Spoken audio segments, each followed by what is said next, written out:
sampai kita sudah melangkah ke hal berikutnya.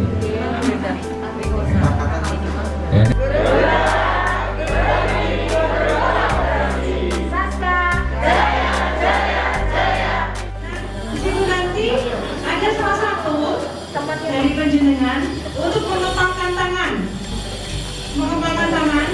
dan kemudian salah satu teman yang satunya akan saya.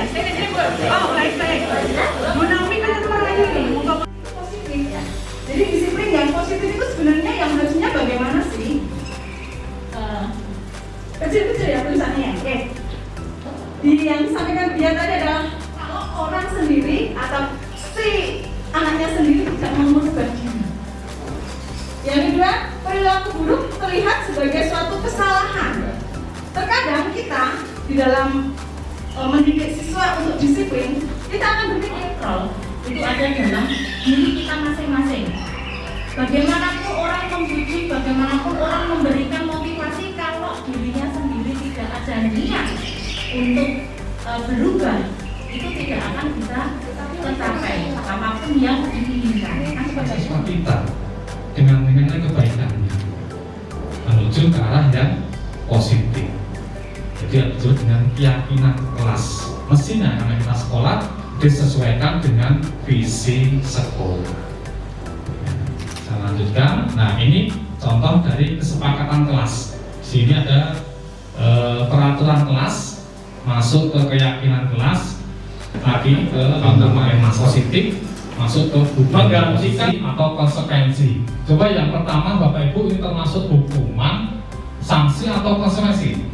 Yang kita baca ya, mencatat 100 kali di dalam buku dengan kalimat saya tidak akan terlambat lagi karena terlambat ke sekolah.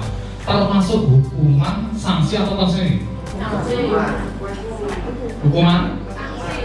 Restitusi itu kalau nanti kita cari di Google dengan pengertian ini itu sedikit berbeda. Sama seperti Bapak Ibu dulu pernah IHT sekolah penggerak menghamba pada murid. Menghamba pada murid itu konotasi menghamba. Kalau nanti kita yang sudah umum dengan yang di sekolah penggerak itu berbeda. Menghamba dalam hal ini konteksnya melayani seluruh hati, termasuk restitusi. Nah, supaya agar cepat nanti bisa dibagikan, kami bagikan slide-nya Bapak Ibu. Tunggu, kalau nanti di sebelah paling kiri itu kan ada guru berbuat. Ini kan cenderungnya atau seringnya itu menghardik, menunjuk-nunjuk, menyakiti, nyinyir. Nah, kemudian kalau bisa diungkapkan dengan kata-kata, awas, kalau kamu tidak mengerjakan pelajaran atau tugas dari Bapak, maka itu berarti perannya penghukum. Lagi merasa rendah diri Bapak Ibu, bukan rendah hati. Rendah diri itu terkucilkan.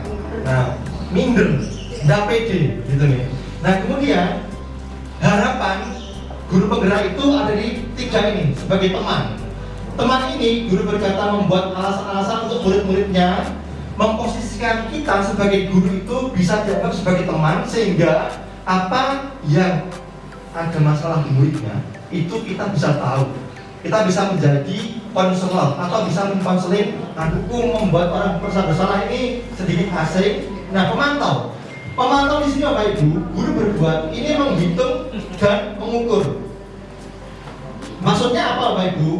Kita ke guru berkata, apa peraturannya? Pemantau ini lebih kepada tekstual aturan-aturan atau kebijakan yang ada di sekolah. Jadi kita memposisikan sebagai pengeksekusi kebijakan. Kalau pemantau ini sama seperti kalau Bapak Ibu ada yang asesor itu mengakses, ketika mengakses itu kan melihat, memantau seharusnya gimana aturannya, juknisnya sebagaimana, apa kira-kira yang akan dilaksanakan setelah itu. Nah, seperti itu. Maka nanti dampaknya ketika nanti jadi pemantau itu, apa yang kamu mau? Bapak sudah ngajar seharian nggak ada hasilnya, lalu apa yang kamu mau? Oke, saya merasa bersalah, membuat anak merasa bersalah. Siapa kita lihat siapa? Apa yang kamu mau. Diberitahu, diberikan kok tidak ada perubahan sama sekali. Dengan apa?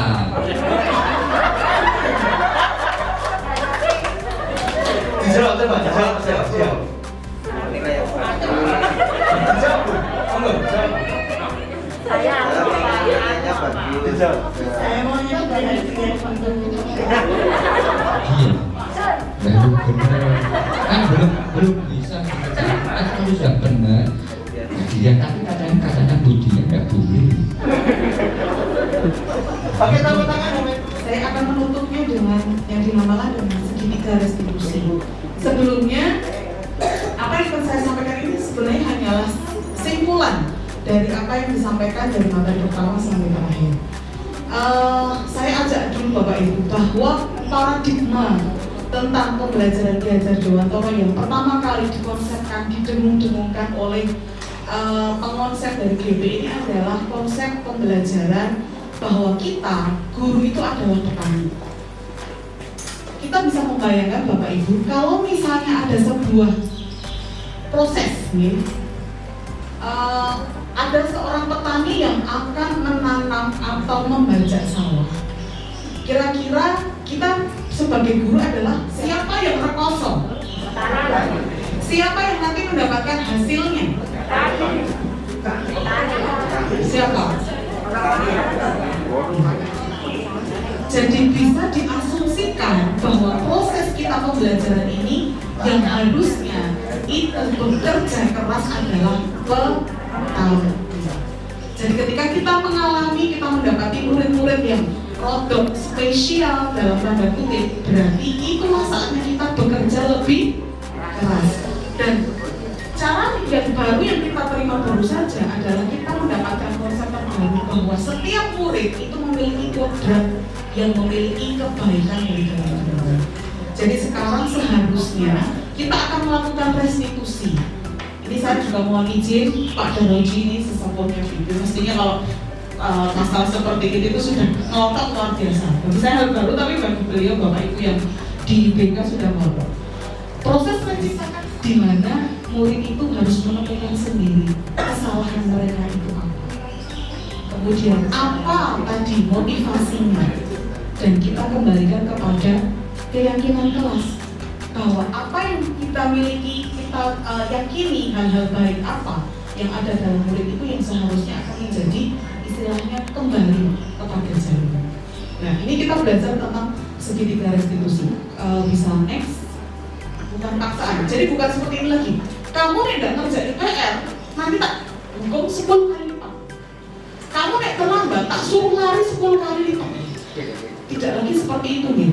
Tidak lagi seperti itu. Karena semuanya kembali kepada restitusi. Menuntut untuk melihat ke dalam diri. Setiap orang itu pasti punya naluri. Setiap orang itu pasti punya hal-hal baik dalam dirinya. Oleh karena itu, setiap kesalahan yang murid lakukan mestinya dikembalikan kepada diri. Sebenarnya maksudnya apa? Motivasinya apa? Tujuannya apa? Ya, ada mencari kebutuhan dasar, ada mencari cara yang paling baik, fokus pada karakter, kemudian menguatkan ya Bapak Ibu. Proses untuk kita menyelesaikan masalah itu harusnya kembali ke sini. Jadi ada 3 tahap. Yang pertama, lakukan stabilitas identitas dulu. Mestinya kita melakukan konfirmasi dulu. Ya.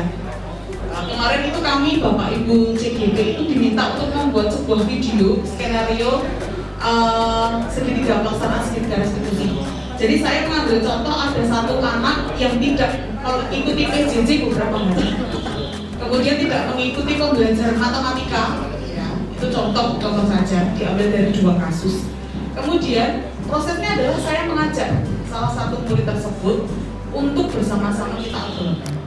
Saya tanya dulu, kira-kira mengapa kamu dipanggil di sini? Kemudian dikembalikan masuk ke step yang kedua, yaitu validasi tindakan salah. Ini ada materinya tadi Pak Agus ya, keyakinan kelas bahwa hal-hal baik apa yang seharusnya dimiliki oleh seseorang. Ya, selamat pagi Bapak Ibu yang saya hormati. Saya mengucapkan terima kasih sekali untuk kerawuhannya pada pagi hari ini. di acara sosialisasi kami para calon guru penggerak angkatan yang keempat di dalam kami melaksanakan aksi nyata untuk modul 1.1 sampai dengan modul 1.4. Kebetulan Bapak Ibu yang kami undang di sini adalah Bapak Ibu guru dari mata pelajaran normatif adaptif. Jadi saya berterima kasih sekali untuk kerawamannya. Baik, saya Dina Sindro Resmi, calon guru penggerak angkatan yang keempat. Saya akan mulai untuk menyampaikan materi dari modul 1.1 yaitu filosofi pendidikan menurut Ki Hajar Dewantara. Next. Jadi apakah pendidikan itu menurut kita semua? Sebenarnya pendidikan adalah sebuah usaha di mana kita itu merencanakan sebuah proses belajar, dan proses pembelajaran itu bagi peserta didik berguna atau kedepannya memiliki tujuan untuk mengembangkan potensi diri, kemudian memiliki kekuatan spiritual keagamaan, pengendalian diri, kepribadian, kecerdasan, akhlak mulia, keterampilan yang dapat digunakan untuk mengembangkan dan bermanfaat bagi kehidupan bermasyarakat, berbangsa, dan bernegara. Next. Kemudian kita akan mengawali dengan pembelajaran refleksi filosofi pendidikan nasional menurut Bapak Ki Hajar Dewantara. Berdasarkan alur konsep pada kesempatan kali ini, diawali dari dasar-dasar terlebih dahulu ya. Yang pertama adalah menuntun, di mana ada prinsip Tulodo, Handayani, dan juga Mangunkarso. Kemudian kekuatan kodrat, yaitu kemerdekaan dan bermain bagi anak-anak. Kemudian bahwa pendidikan tersebut itu merupakan sebuah hal yang bukan merupakan tabula rasa. Kemudian lakunya dan diri anak itu menggunakan filosofi dari seorang petani yang berdasarkan sosiokultur mereka kemudian bermanfaat atau berguna untuk mengubah pola dan budi pekerti mereka ke depannya. Next. Yang pertama, dasar pendidikan Ki Hajar Dewantara yaitu menuntun kepada segala kekuatan kodrat yang ada pada anak-anak sehingga mereka mendapatkan keselamatan dan kebahagiaan. Lanjut. Pendidikan itu hanya dapat menuntun. Jadi sekali lagi Bapak Ibu bisa saya sampaikan, saya bagikan di sini, pendidikan bukan sifatnya menyetir atau menderek anak bagaimana dia harus bersikap, bagaimana dia harus memiliki cita-cita ke depan dan sebagainya. Tapi tujuannya adalah kita itu hanya sekedar menuntun saja. Lanjut. Di sini terdapat 3 konsep. Dari yang pertama adalah Engar Sosok Tulodo, kemudian Tutpuri Handayani, dan yang ketiga adalah Madyo Mangunkarso. Di mana ketiga prinsip tersebut memiliki tujuan di mana anak-anak memiliki keselamatan dan kebahagiaan sebagai manusia serta anggota dari masyarakat itu sendiri. Dasar pendidikan adalah kodrat anak itu adalah merdeka. Manusia merdeka, manusia hidupnya lahir dan batin tidak tergantung kepada orang lain. Atau boleh dikatakan setiap anak-anak itu bisa melakukan kemandirian sepanjang masa hidup mereka. Jadi maksud pengajaran dan pendidikan yang berguna untuk berkehidupan bersama ialah memerdekakan manusia sebagai bagian dari persatuan atau rakyat tersebut. Merdeka batin dan merdeka lahir. Merdeka batin itu dilaksanakan dengan cara pendidikan, kemudian merdeka lahir itu dilakukan dengan cara pengajaran. Pengaruh pengajaran itu umumnya memerdekakan manusia hidupnya atas hidupnya secara lahir, sedang merdeka hidupnya secara batin adalah terdapat pada pendidikan. Kodrat anak yang kedua yaitu bermain. Ya, bagaimanapun mereka, dimanapun letak posisi usia mereka, sebenarnya kodrat anak itu adalah tetap bermain. Bermain adalah salah satu kodrat anak di mana pikiran, perasaan, kemauan, tenaga atau cipta, rasa, karsa, dan pekerti mereka itu sudah ada pada diri anak. Dan permainan anak dapat menjadi bagian dari pembelajaran di sekolah. Jadi kembali kepada kita, karena kodrat anak ini ada salah satunya adalah bermain. Jadi kita bisa memasukkan unsur bermain ini dalam proses pembelajaran kita baik di dalam kelas maupun secara online di luar kelas. Berikutnya, nah seperti ini ada congklak, mungkin ada permainan matematika yang bisa dilibatkan di situ. Ada juga gobak sodor. Sebenarnya gobak sodor ini awalnya dari bahasa Inggris Bapak Ibu. Kalau kita kan tahunya gobak sodor itu permainan tradisional ya. Sebenarnya gobak sodor itu adalah dari bahasa Inggris. Go, back, so, and door. Ya, itu informasinya. Sebenarnya itu dari luar negeri. Lanjut berikutnya. Pendidikan yang berpihak kepada anak. Bahwa pendidikan tersebut itu seharusnya bebas dari segala ikatan dan suci hati untuk mendekati kepada anak. Dan juga kita menghamba kepada sang anak. Menghamba tidak berarti dalam konteks secara eksplisit ya, tapi kita adalah memberikan hidup kita sebagai bapak ibu guru, di mana kita memberikan hidup kita, mendedikasikan hidup kita itu untuk mengerti dan memberikan garis-garis tebal terhadap kodrat masing-masing anak. Anak bukan kertas kosong yang bisa digambar sesuai dengan keinginan orang dewasa. Nah, ini mungkin hal yang baru bagi saya dan juga mungkin bagi bapak ibu. Kadang kita itu meminta anak untuk melakukan A, B, C, dan D. Harapannya memang baik. Tapi sebenarnya konsep belajar menurut Belajar Dewantara itu tidak seperti itu. Karena sebenarnya anak itu sudah lahir dengan kodrat yang masing-masing dan itu sudah samar. Nah, tugas kita sebagai bapak ibu guru, sebagai orang dewasa yang menjadi fasilitator dan pendamping sebagai seorang anak, kita memiliki kewajiban untuk menuntun mereka dan menebalkan garis-garis samar tersebut untuk memperbaiki lakunya untuk menjadi manusia yang sempurna. Nah, dalam proses menebalkan laku dengan kekuatan konteks diri anak, di sini ada proses di mana menuju kepada sebuah tangga. Diawali dari eksplorasi pengalaman, ya, taman indria atau PAUD itu termasuk ke dalam wiraga dari usia 0 sampai 8 tahun. Kemudian langkah berikutnya atau anak tangga berikutnya adalah wiraga atau wirama, di mana anak mengenal dan menguasai teks. Ini anak-anak berada di SD kelas 1 sampai dengan kelas 3. Kemudian anak tangga berikutnya atau langkah berikutnya adalah pada posisi wiraga dan wirama, di mana usia ini masih sama 8 sampai 16 tahun, di mana siswa masih memperluas konteks keterampilan mereka. Ini anak-anak di atas kelas 4 SD ya. Dan untuk belajar mandiri itu sebelumnya ada di tingkat SMA, yaitu orientasi pilihan hidup atau passion, di mana hal itu akan mempengaruhi 5 sampai dengan 10 tahun ke depan. Ini sudah termasuk dalam wirama, di mana usia 16 tahun ke atas. Di sini Bapak Ibu bisa dilihat secara visual, kita bisa melihat bahwa di step atau di sesi wiraga di usia 0 sampai 8, anak itu sukanya hanya bermain saja, bermain tanpa harus dia merefleksi sebenarnya mereka itu sedang belajar apa. Kunci mereka hanya bermain, dan bermain. Mereka menikmati masa permainan mereka. Nah, di masa transisi ini, wiraga ke wirama ini di mana mereka sudah menggunakan raga mereka, tapi mereka juga belajar tentang sesuatu.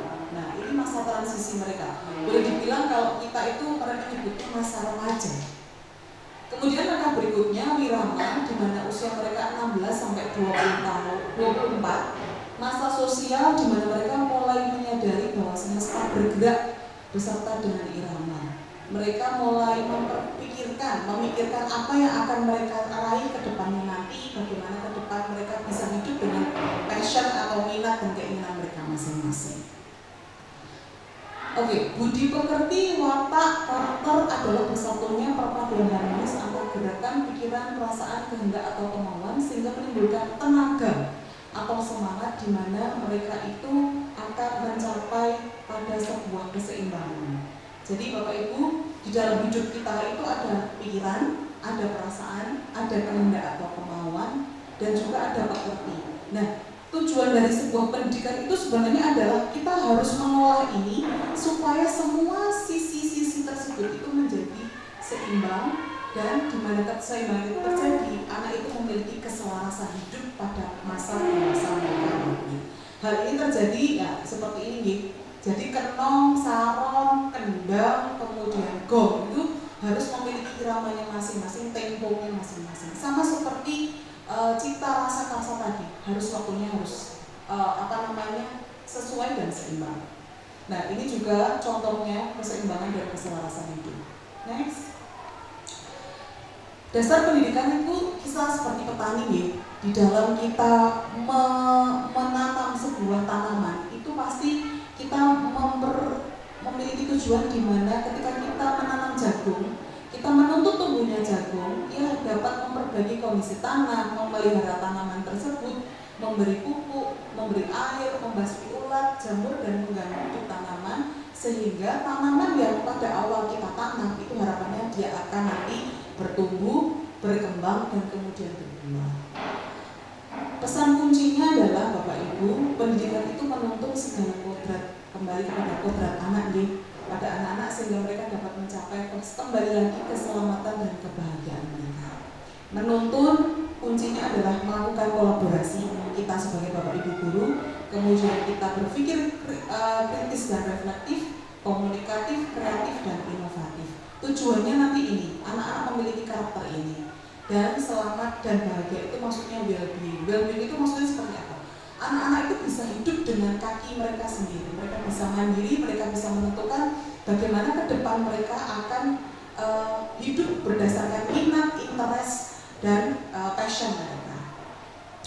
8 refleksi, yaitu guru dan murid berkolaborasi, melakukan inisiasi dan menciptakan kedalaman rasa spiritual, intelektual, dan sosial. Yang kedua, siswa dan guru merdeka belajar yang berkolaborasi untuk menggali dan mengembangkan potensi siswa. Berikutnya Pak. Nah, hal tersebut kiranya menjadi sebuah refleksi ya Bapak Ibu, apakah yang sudah selama ini kita lakukan dalam masa pendidikan kita, sehingga harapannya tujuan dari filosofi pendidikan Gajah Dewantara itu tercapai.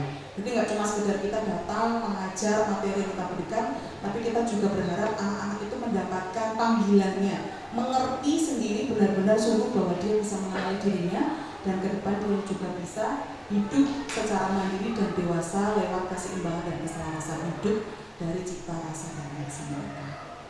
Berikutnya Bapak Ibu, saya akan melanjutkan kepada modul 1.4 yaitu budaya positif, di mana ini juga merupakan PNBB kami. Kami akan menyampaikan materi tentang budaya positif atau ekosistem positif.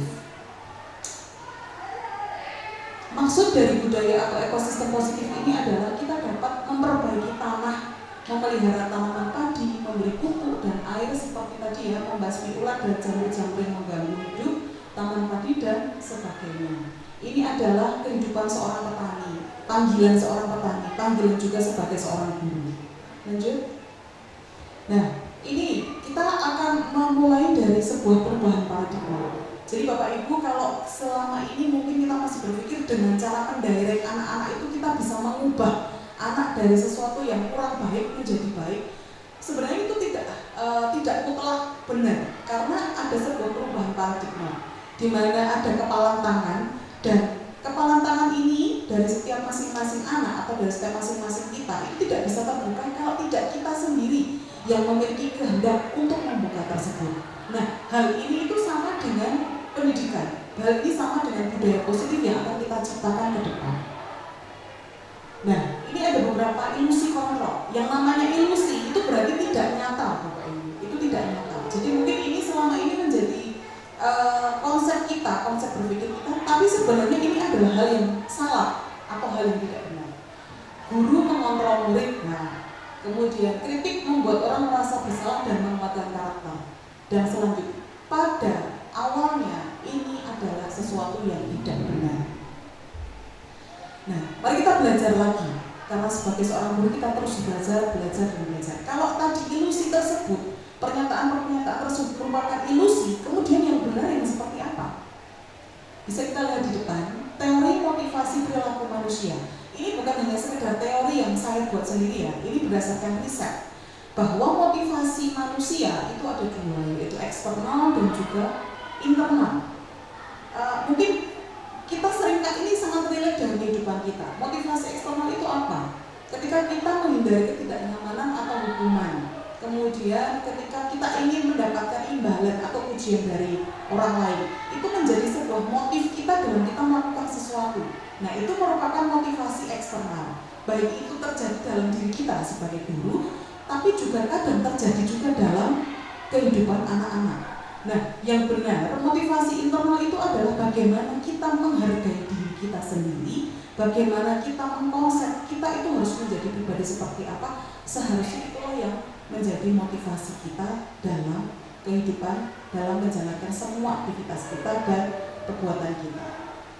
Next, nah ini lingkungan sebuah budaya positif ya, tidak ada peraturan kelas, keyakinan kelas, lingkungan positif, dan kemudian itu timbul menjadi sebuah budaya positif. Berikutnya Pak, contohnya seperti ini Bapak Ibu.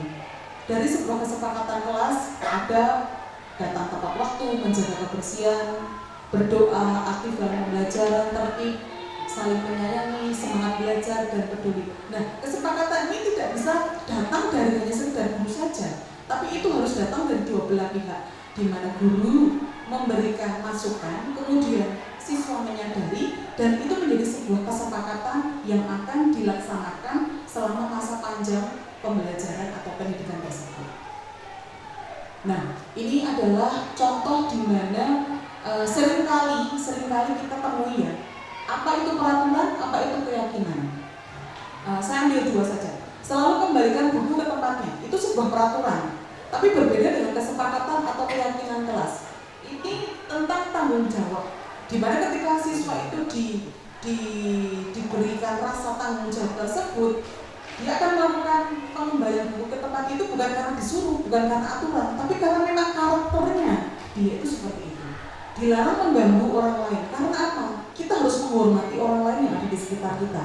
Nah, kalau siswa itu sudah tahu konsep mengganggu orang lain dan dia harus menghormati orang lain, dia tidak akan melakukan mengganggu orang lain. Next, nah, dihukum oleh penghargaan. Kadang ternyata itu penghargaan itu tidaklah selamanya baik Bapak Ibu. Berikutnya, nah ini contohnya ya, contoh satu saja saya ambil. Mencatat 100 kali di dalam buku kalimat, saya tidak akan terlambat lagi karena terlambat sekolah. Nah, mungkin ini tidak kita temui di hari ini, tapi zaman dulu. Tapi sebenarnya itu adalah sebuah langkah bahwa hukuman itu sebenarnya tidak efektif dan bisa melukai karakter siswa. Contoh sanksi, lari mengelilingi lapangan basket 2 kali karena terlambat 10 menit untuk pelajaran BCOK. Nah ini bukan hukuman Bapak Ibu, karena ini adalah sesuatu yang sifatnya relevan karena pembelajarannya BCOK atau olahraga. Jadi harus kita bisa membedakan mana hukuman dan mana itu sanksi. Berikutnya, perbedaan hukuman dan sanksi. Sesuatu yang menyakitkan harus terjadi, sesuatu harus terjadi. Membuat anak sakit, membuat anak merasa tidak nyaman dalam jangka waktu yang pendek. Anak membenci kedisiplinan, anak menghargai kedisiplinan, dan seterusnya. Kita kemudian harusnya mempelajari terlebih dahulu. Ini harusnya menjadi sebuah teori awal bagi kita seorang pendidik ya. Bagaimana seorang anak itu memiliki kebutuhan dasar secara awal, basic needs, kalau ya bisa dikatakan basic insting seseorang itu ada ini, ada cinta kasih, perasaan diterima, kemudian penguasaan, kebebasan, kesenangan, dan dimana di situ nanti dia akan melakukan aktivitas survival untuk mendapatkan hal tersebut. Nah, ini yang menurut saya pribadi sangatlah penting bagi seorang guru, di mana kita mengerti bagaimana kita itu menempatkan diri. Apakah kita seorang penghukum? Apakah kita membuat orang bersalah? Apakah kita bisa menjadi teman? Atau kita bisa menjadi pemantau? Atau kita bisa menjadi manajer? Bapak Ibu bisa melihat di kolom paling atas, di situ bisa disampaikan ada identitas yang gagal. Jadi kalau selama ini kita masih melakukan sebagai penghukum dan membuat orang bersalah, berarti kita sebagai pendidik itu sudah gagal. Dulu tuh sudah gagal kita. Karena apa? Seharusnya kita menjadi orang yang berhasil. Orang yang berhasil, kalau kita Bapak Ibu gurunya berhasil, kita akan membuahkan juga karakter-karakter anak yang berhasil. Di mana kita menjadi teman, kita menjadi pemantau, dan terlebih kita bisa menjadi manajer bagi anak-anak kita. Nanti lebih lanjut kita bisa pelajari. Kita lanjut kepada restitusi. Hubungan dari posisi kontrol tersebut ya, itu ada restitusi. Proses menciptakan kondisi di mana murid memperbaiki kesalahan mereka dan mereka bisa kembali kepada kelompok mereka dengan karakter yang lebih kuat. Bukan dengan cara yang oldies, dengan cara menghukum, dengan cara istilahnya menyindir dan membuat mereka merasa bersalah, bukan. Tapi dengan cara memperkuat karakter mereka. Ciri-cirinya, satu, bukan untuk menebus kesalahan, namun untuk belajar dari kesalahan, memperbaiki hubungan, kemudian termasuk tawaran, menuntun mereka melihat ke dalam diri, mencari kebutuhan dasar, cara yang paling baik, fokus pada karakter dan bukan tindakan, restitusi, fokus pada solusi, dan restitusi mengembalikan murid yang berbuat salah pada kelompoknya. Intinya kembali kepada diri sendiri. Ini adalah prosesnya Bapak Ibu. Apa yang dimaksud dengan segitiga restitusi ini adalah sebuah proses di mana kita menemui anak-anak yang melakukan kesalahan. Kita harus melakukan ini, menayakan keyakinan dulu, kemudian menstabilkan identitas, dan yang terakhir adalah memfasilitasi tindakan tersebut yang salah. Ini adalah contoh di mana intinya saja intinya adalah Mario dan Adi ini melakukan permainan. Mereka nggak salah, mereka masih anak-anak, mereka suka bermain. Kemudian pada suatu kali mereka melakukan lempar-lemparan makanan. Ada bapak ibu guru yang lewat, kebetulan Ibu Dina. Kemudian makanan itu terlempar dan kena pada muka Bu Dina. Nah, lalu apa yang dilakukan oleh Pak Joko tadi ya, kalau nggak salah ya. Nah, itu maksudnya seperti ini. Manajer karena guru bersikap tulus dan berdialog di awal menawarkan bantuan. Guru memahami alasan, guru juga mengingatkan anak tentang keyakinan kelas dan sekolah untuk menuntun murid menyadari nilai-nilai kebajikan sendiri. Kebutuhan apa yang diperoleh atau yang dipenuhi oleh Mario dan Adi, yaitu kebutuhan kesenangan. Next. Nah, seperti yang tadi saya sampaikan bahwa proses dari kita menyelesaikan masalah itu seharusnya selalu kembali kepada segitiga restitusi ya. Jadi ada menstabilkan identitas, konsistensi ketindakan, dan yang ketiga adalah mencari keyakinan.